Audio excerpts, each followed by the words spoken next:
Right now, as you watch this, there's something moving silently through the walls around you. It has no color, no smell. You can't see it, touch it, or hear it when it's behaving normally. But it powers every device you use, every light you turn on, every piece of technology in your life. This invisible force is electricity. Everything starts at the atomic level. Atoms are made of three main parts: protons, positive charge; neutrons, no charge; electrons, negative charge. Electricity is all about electrons, the tiny, negatively charged particles that orbit around the nucleus. In some materials, like metal, electrons are loosely attached. They're free to move from atom to atom. This movement is the foundation of electricity. When electrons flow in one direction, you get electric current. When electrons build up in one place, you get static electricity. And when electrons shift due to chemical reactions, you get batteries. Electricity isn't some mysterious substance. It's simply the movement and behavior of electrons. So what exactly is electric current? It's the rate at which electrons move through a conductor, usually a metal wire. We measure current in amperes or amps. Here's something surprising. Electrons don't move fast, they drift slowly through the wire, but the electrical effect, the energy, it moves almost at the speed of light. It's like pushing a row of balls. The first ball barely moves, but the one at the end shoots out instantly. Electricity works the same way. A power source pushes electrons through the circuit, and devices tap into that flow to do work. So what pushes electrons? That push is called voltage. Voltage is electrical pressure, the force that drives electrons from one place to another. A battery creates voltage through chemical reactions. One side accumulates extra electrons, negative, and the other side loses electrons, positive. Connect them with a wire, and electrons flow from the negative side to the positive. That flow powers whatever is connected in between. Devices don't suck electricity. The voltage pushes it through. Now combine voltage and current and you get electric power. Power is measured in watts and it tells you how much work electricity can do per second. The relationship is simple.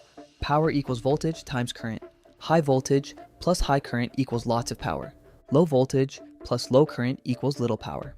A phone charger uses 5 volts and tiny current. A microwave uses 120 volts and high current. Power lines use tens of thousands of volts to move electricity efficiently across long distances.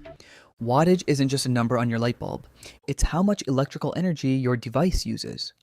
Another important concept: electricity and magnetism are linked. When electrons move through a wire, they generate a magnetic field around it, and when a magnetic field moves near a wire, it generates electricity. This is electromagnetism.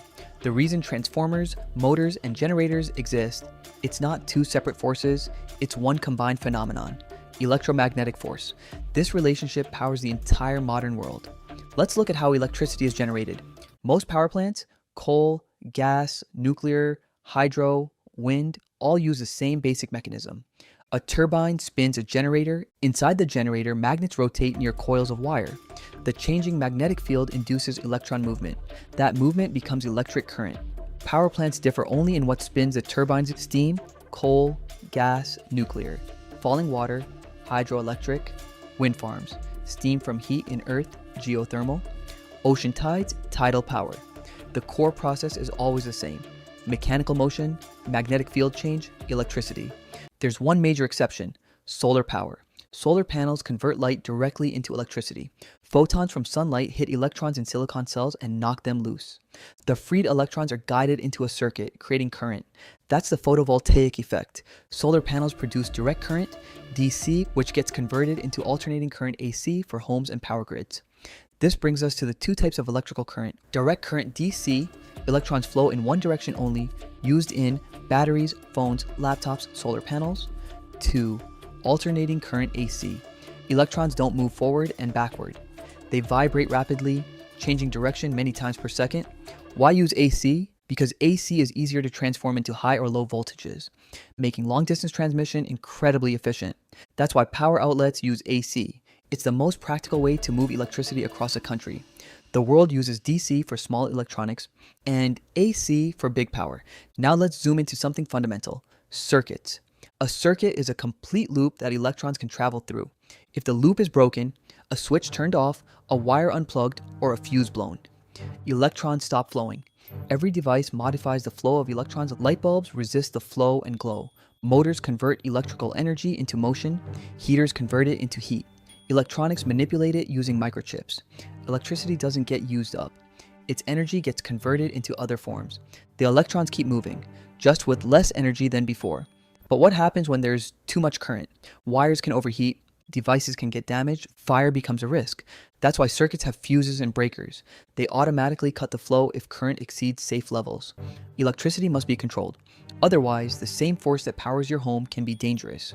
Why is electricity dangerous to the human body? Because your nervous system runs on electrical signals. External current can disrupt those signals, cause muscle contractions, interfere with your heart's rhythm, or generate heat that damages tissue. The severity depends on current amount, path through the body, duration of contact, voltage pushing it. Electricity isn't evil. It's neutral, but it must be respected. Let's talk motors, one of the most important electrical inventions in history. Electric motors convert electrical energy into motion. Electrons flow in a coil. This creates a magnetic field. The field pushes against magnets, the rotor spins. That same principle powers fans, washing machines, cars, factory machines, hard drives, elevators. Electric motors are everywhere. They're the heart of the modern mechanical world. Another common use, lighting. Traditional bulbs heat a thin wire until it glows. LEDs use semiconductors that emit light when electrons jump energy levels. LEDs are vastly more efficient because energy becomes light, not heat. Electricity isn't just movement, it's transformation. In electronics, electricity becomes information. Microchips control the flow of electrons through tiny pathways called transistors. A transistor can block or allow flow. Like a microscopic switch, billions of these switches arranged on a chip allow computers to calculate, store data, process signals, run software, display graphics. Modern technology is built on the precise control of electron flow. Now, let's zoom out to the biggest scale, the electrical grid. The grid moves electricity from power plants to homes and businesses. It has three major steps: generation, power plants create electricity; transmission, high voltage lines move it long distances; distribution, substations reduce voltage and deliver it to homes. Electricity must be generated exactly as fast as it's used. You can't store large amounts easily. Yet, so the grid constantly balances supply and demand every second. This coordination is what keeps your lights on. But storage is improving.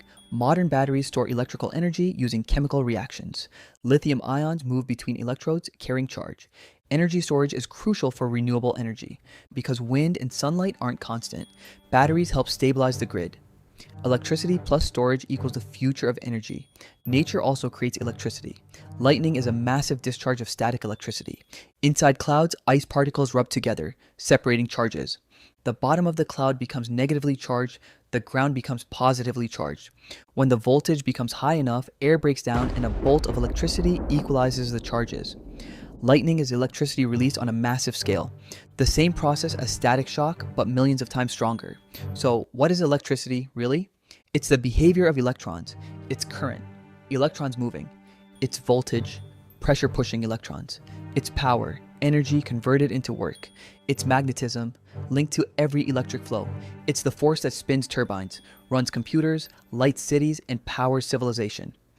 Electricity is not mysterious. It's the most flexible, controllable form of energy we have, and the foundation of the modern world.